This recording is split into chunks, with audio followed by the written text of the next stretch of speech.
सीता की खोज में। सीता की खोज करते करते राम थक गए। दिन रात वन में घूमकर वो सीता को खोज रहे थे। सीता को यदि कांचन मृग का मोह न होता था, परंतु इस यदि कदाचित का अब कोई अर्थ नहीं निकलता था।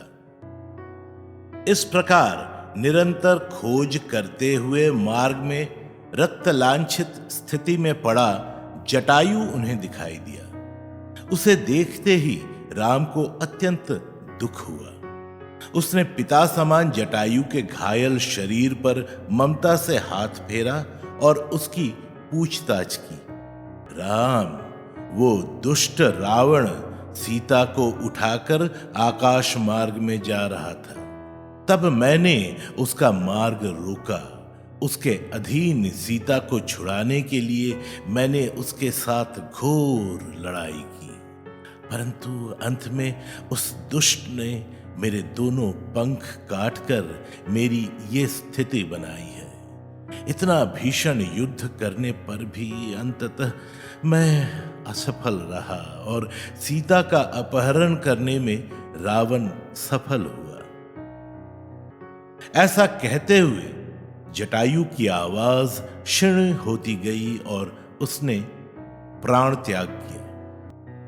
पश्चात दक्षिण दिशा के मार्ग पर चलते चलते महाबली श्री राम और लक्ष्मण घने वन में आ पहुंचे। उस घने अरण्य से जाते हुए उन्हें प्रचंड विशालकाय कबंध नामक राक्षस दिखाई पड़ा।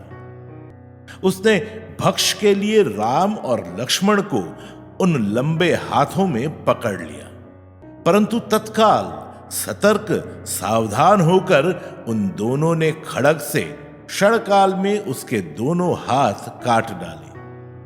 हाथों के कटते ही वो भयंकर गर्जना करते हुए धरती पर गिर पड़ा, परंतु बड़े आनंद के साथ उसने राम लक्ष्मण से कहा, मैं तुम्हारे कार्य में तुम्हारी सहायता करूंगा।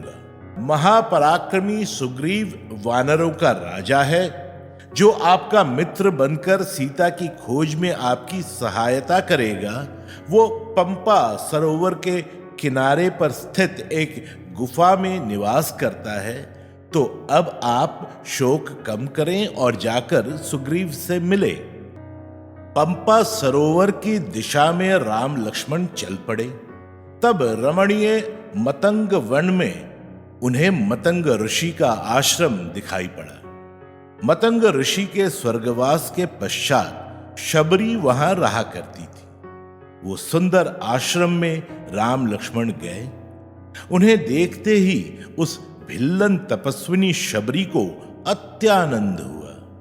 उसने इन्हें प्रणाम किया, अत्यंत आदर पूर्वक उनकी पूजा की। उसने तरह तरह के फल चुनकर लाए थे, वे इन दोनों को अर्पण किए। उसका श्री राम ने प्रेम पूर्वक स्वीकार किया। इस प्रकार शबरी को मानसिक आनंद देकर राम लक्ष्मण सुग्रीव की खोज में ऋष्यमुख पर्वत की दिशा में निकल पड़े। सुग्रीव का वो निवास स्थान था। सुग्रीव के मन में बंधु बाली के प्रति बहुत भय था, क्योंकि बाली सुग्रीव की हत्या करना चाहता था। उसने सुग्रीव की भार्या रूमा को अपने पास बलात् बंदी बनाया था, परंतु केवल मतंग ऋषि ने गतकाल में बाली को शाप दिया था कि यदि बाली ऋष्यमुख पर्वत को स्पर्श करेगा तो उसी क्षण उसकी मृत्यु होगी। इसलिए अपने जीवन की रक्षा के हेतु सुग्रीव ने यह स्थान अपने निवास के लिए निश्चित किया था। राम लक्ष्मण ऋष्यमुख पर्वत पर चढ़ने लगे। सुग्रीव को संदेह हुआ कि ये कोई शत्रु मानव का मायावी रूप लेकर आ रहे हैं।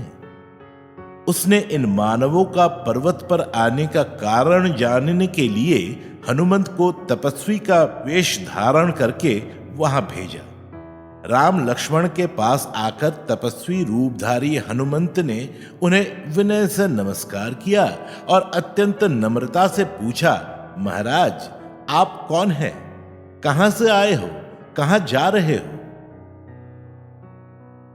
उत्तर में लक्ष्मण ने कहा, हम दशरथ राजा के पुत्र हैं। ये मेरे ज्येष्ठ बंधु हैं राम। हमारी सौतेली मां के हठ के कारण हम 14 वर्ष का वनवास भुगत रहे हैं। इस वनवास की अवधि में दुरात्मा राक्षस रावण ने मायावी रूप धारण करके मेरी गुणवती और सुशील भाभी का अपहरण करके उसे लंका में ले गया है। उस रावण के चुंगल से मुक्त करने का प्रयास हम कर रहे हैं। इस उद्देश्य में सुग्रीव की सहायता हमें मिले, इस हेतु हम उनसे मिलने आए हैं। अपना सत्य रूप प्रकट करते हुए हनुमान ने कहा, मैं हनुमंत सुग्रीव का सेवक, आप कोई शत्रु हो क्या? ये जानने के लिए मैंने ये तपस्वी का वेश धारण किया था। आप मेरे साथ चलिए, मैं आपको राजा सुग्रीव से मिला देता हूं। तात्पर्य, महात्मा जटायु का अमर बलिदान हमें सज्जनों की रक्षा के लिए समय आने पर प्राण तक न्यौछावर करने की प्रेरणा देता है।